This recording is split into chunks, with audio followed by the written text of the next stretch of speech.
People think IBD is just bathroom stuff. Like it's all symptoms and medication and have you tried cutting out dairy? But honestly, the bit that sneaks up on you is the mental side. Because you can be fine physically and still be mentally running a 24/7 background app called What If I Need a Crap Right Now? IBD is like having anxiety, except it occasionally proves itself wrong.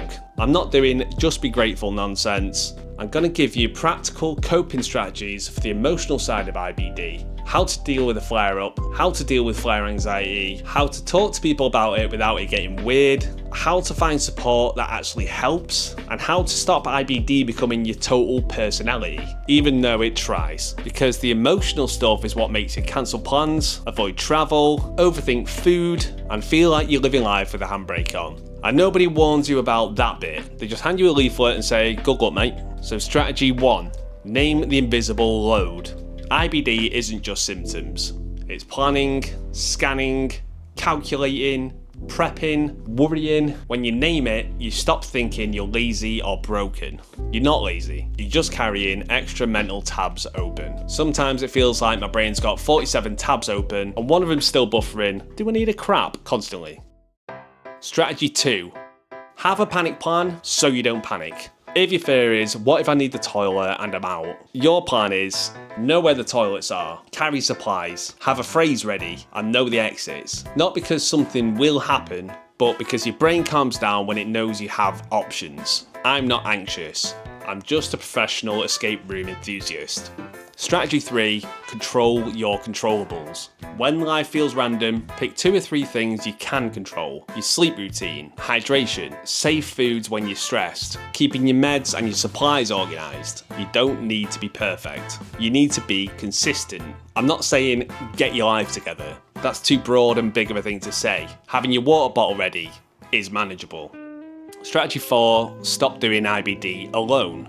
IBD is isolating because it's embarrassing to talk about, but isolation makes it far worse. Support could be one person you could be honest with, a community group, a therapist who understands chronic illness, or even content like this that might make you feel a little less weird. The worst coping strategy is pretending that you're fine while mentally fighting for your life in a supermarket. Strategy 5, use the 2-sentence explanation. For example, sentence 1, I have IBD, it's a chronic condition. Or sentence number 2, some days it affects energy, toilets or pains, so I might need to plan differently. Done. No medical TED talk, no awkward apology. If they want more details, that's between them and Google. Strategy 6, rebuild confidence with tiny wins.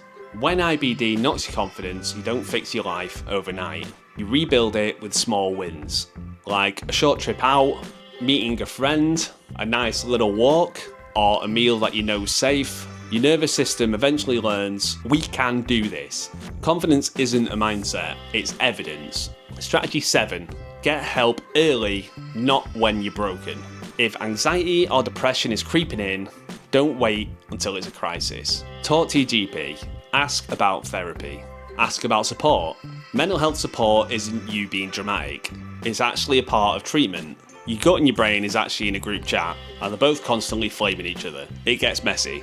So to recap, name the invisible load.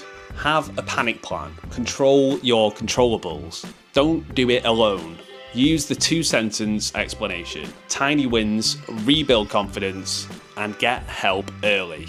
They'll tell you that IBD is physical, but the emotional side is real, and you're definitely not weak for struggling with it. Comment one thing that helps you cope mentally with IBD, even if it's weird, and subscribe if you want more IBD and Stoma stuff that's honest, useful, and not a lecture. I love you. See you next time.